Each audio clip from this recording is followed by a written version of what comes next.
The ribbon of crimson sunset, dividing the horizon from the stormy clouds ready to burst into rain at any moment, slowly dwindled, taking on a hue of ash pink. In these sunsets, Myra found something special.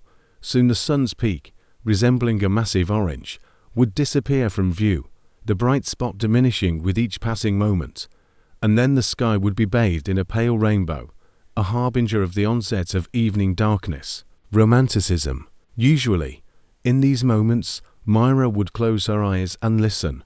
The whisper of the wind in the leaves, the distant rumble of thunder, the hum of cars on the highway, the barking of dogs in the village at the foot of the hill, and all the other sounds that make up the evening atmosphere. But this evening was an exception. Her world was crumbling. In the news, they spoke of the awakening of dormant volcanoes in the east, of earthquakes, tsunamis, of the merciless destruction of cities. The Far East and Siberia seemed to have vanished. Those who remained alive tried to flee westward, to a safe place. This evening, the wind was silent, its noise drowned out by the crackle of fire, the roar of crumbling buildings, cries, moans, sirens. Myra wanted to forget, to close her ears, not to hear this nightmare. But she knew it was just a dream, a nightmare that haunted her more and more often. Feeling the warmth of her husband beside her, she tried to grasp onto this fragment of reality to escape the nightmare, but it stubbornly held her in its embrace. The village. Once again finding herself on the hillside, Myra gazed down at the lantern-lit streets below. Adults strolled by, armed with Nordic walking sticks. Children laughed while riding bicycles, and elders sat on benches. They knew nothing. The villagers had no inkling that just a few kilometers away, the earth was swallowing everything in its path. They were forgotten. Nobody warned them. Startled when the earth cracked with a thunderous roar on one of the fields, very close to the village, Myra realized she had to save all these people. She needed to tell them to take their children and leave. Stumbling at every step, falling, scraping her hands and legs on prickly bushes, the girl ran downhill. She could see the sinkhole forming in the field widening. Somewhere to the right, flames erupted, devouring ripe wheat hectare by hectare. Fire and the abyss drew closer to the carefree villagers, ominously looming near the outermost houses. Go away. Myra screamed at the top of her lungs. People, run. Hey, calm down, quieter. Anton, elbowing her in the face, woke up, gathered his wife in his arms, and held her close. Myra, wake up. What's wrong with you? He rocked her like a little child, murmuring some tender nonsense, until his wife's big frightened eyes regained awareness. Only when Myra buried her face in his chest and burst into tears did the man breathe a sigh of relief. The same thing again, waiting for her affirmative nod. He kissed her on the tangled hair at the crown and suggested, maybe you should see some kind of specialist after all. You can't go on like this, Myra. To a psychiatrist, then, she sobbed, or even to a dream interpreter, just to make you feel better. What is it this time? A car accident or a flood? The end of the world? Wow. The further it goes, the scarier it gets. This definitely needs to be addressed. Sunshine. Myra herself understood that this couldn't go on. Initially subtle and brief, these nightmares became worse with each occurrence. She woke up in cold sweat and tears, couldn't fall asleep again, constantly wondered why she kept dreaming all this. It all began with a drowning child. She dreamed of summer, a river, and a cheerful group on the shore. A 5-year-old boy chased a ball rolling straight toward the water. Myra called out to him, but he didn't hear her, so she ran to him, seeing the little one already falling into the river. But the dream abruptly ended, leaving her with fear for someone else's life and an unpleasant sense of unfinished business. After that dream, everything literally slipped through her fingers for several days, and when Myra finally managed to convince herself that it was just a silly subconscious game and not worth getting upset over, it all happened again. Only this time, nobody was drowning. In the second dream, she saw someone toss a cigarette out of a car window at a gas station, causing the spilled gasoline on the asphalt to ignite, and the fire started creeping toward another car where people were sitting. She ran again, waving her arms and shouting, trying to prevent the disaster, and woke up again. And so it went on, getting worse and worse. More and more often, she dreamt of fires, floods, and explosions, collapsing houses, falling planes, and car accidents. In each dream, she saw how it all began, and understood that she could warn people, stop the impending disaster long before anyone got hurt. But she never managed to complete her mission. Every time she tried to take action, the dreams immediately stopped, and she couldn't wake up without experiencing the panic-inducing horror again. And now, she tried to fall asleep again, and woke up almost immediately, this time before accidentally hitting her sleeping husband in the face. The dream held her captive again, until she tried to save someone.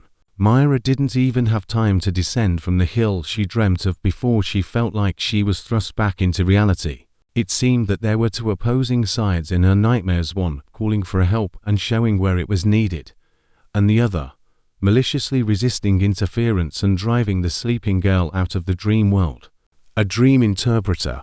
Myra softly smiled and looked at her sleeping husband, who, unlike her, was not tormented by nightmares. He didn't know that his wife had been searching for a solution to her problem for months, clinging to anyone who promised any answers. Dream dictionaries, fortune tellers, shamans, interpreters. She even went to a psychologist, but to no avail. Her latest cry for help, a personal blog on one of the forums, where many people sought to understand the meaning of their dreams. For each of her dreams, and Myra remembered them all down to the smallest detail, she started a separate post, and then spent hours studying the comments, searching for anything remotely resembling useful advice. Knowing she wouldn't be able to fall asleep until morning, she crawled out of bed, slipped on her soft slippers, grabbed her laptop from the desk, and retreated to the kitchen to share her torment on the internet. After quickly scanning through the useless comments,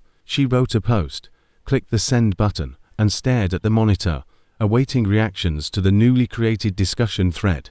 Myra didn't expect a quick response, knowing that at 3 in the morning, few would be interested in her emotional turmoil. Nearly an hour passed before a notification appeared on the screen about a new comment. If everything is as you describe, then that nightmare in your dream was the last. Today, your waking nightmare begins. Someone with the strange username Oneiromancer rejoiced. Why? Myra could only respond, her hands trembling from such a prediction, and her insides twisting into a tight knot. These dreams are prophetic, a warning to you that disaster is imminent. The closer it gets, the more frequent and terrifying these dreams become. In your dream, you cannot prevent the disaster because in reality, it's beyond your control. There's some erroneous decision made by a close and dear person to you. Your guardian angel sees that it's the wrong decision, that it will bring great trouble, hence trying to warn you. The closer the climax, the more he worries, hence the nightmares becoming increasingly horrifying each time. Try to remember, did you discuss any important decisions with someone a day or two before you had the first of these dreams? You see in your dreams that you can influence the situation. This means you still have a chance to avert disaster. Although, if the dreams have already progressed to their conclusion, I don't think you'll be able to change anything. Stay strong. And why is my guardian angel worried if I'm not involved? Myra couldn't help but ask, infuriated that alongside her existing worries, there was also a bleak prophecy. The unknown interlocutor remained silent for several minutes before responding with a message that contained neither solution nor logic. Apparently, it's easier to reach you than the perpetrator of the impending catastrophe. The girl wanted to ask a few more questions, but in her memory arose a conversation with her husband that took place before sleep about a drowning child. Tom returned from work in good spirits and proudly announced that their company had been offered a major and very lucrative contract. This deal was supposed to take the company to a new level and secure new promising partners. Imagine, they offered such conditions that our lawyer's eyes almost popped out of his head. It's just amazing. There's, of course, a lot of paperwork, but when we sign the final contract, I'll take you on vacation not to Sochi, but on a cruise in the Mediterranean Sea. Mirka, We're going to be rich." Anton rejoiced. The girl had to wait until morning to ask her husband about the contract. "We're signing it at noon today. I told you." Anton was surprised. "Do you ever listen to me? Meeting with partners during the day, and in the evening, we celebrate it in a restaurant. I'll pick you up." "Tosha, refuse this deal," Myra asked, feeling everything inside freeze. "Have you lost your mind?" The husband was puzzled. "Why on earth?" "Tosha, please. I have a bad feeling," and he just oddly shook his head in response and went to work, not even touching breakfast. Myra stood in the hallway and realized that she felt the same way as in her dream when she saw approaching danger from the hill, a mixture of horror, panic, and a desire to save unsuspecting people. Should she go to the office and sabotage the deal? Or maybe this contract has nothing to do with it at all. Perhaps the cause of the nightmares lies elsewhere. Who is this oneiromancer? And why did she believe every word he said? And what if she's simply losing her mind, and she really should see a psychiatrist?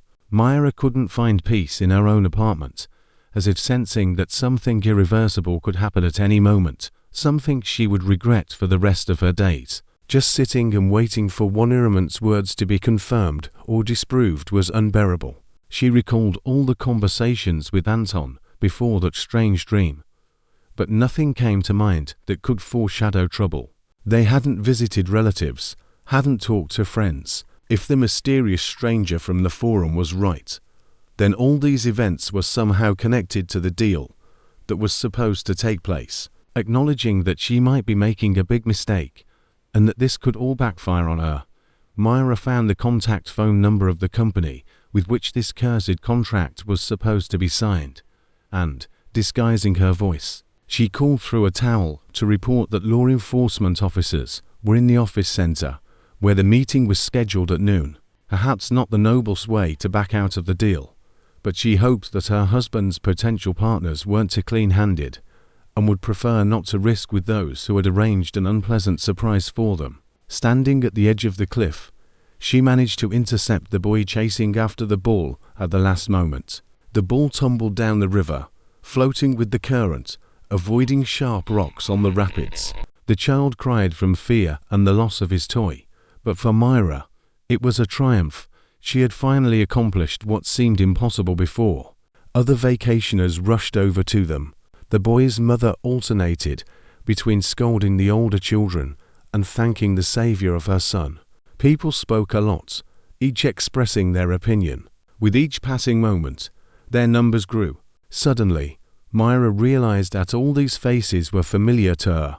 They had been in her nightmares. The woman from the car that was supposed to explode, the couple on the motorcycle, the old woman from the collapsing house, the women with Nordic walking sticks, children, adults, the elderly. Now they all smiled at her, expressed words of gratitude, and encouragingly patted her on the shoulder. But it wasn't a dream anymore. It was Anton, touching her shoulder, because after a sleepless night and morning anxieties, Myra had managed to doze off while sitting at the kitchen table. "Tosha," she sleepily stretched and smiled at her husband. "Hey, sleepyhead," he replied affectionately. "We're skipping dinner tonight." "Huh, but you were going to the restaurant," she began. "Yeah," Anton interrupted her. "By the way, how did the meeting go?" "I have a bad feeling." Myra started, but didn't finish. "Merc, they bought off my lawyer," Anton said. "You know, the rough drafts of the contract had completely different terms. I would have signed the final contract blindly, but while flipping through it, I discovered the substitution. Your intuition turned out to be right.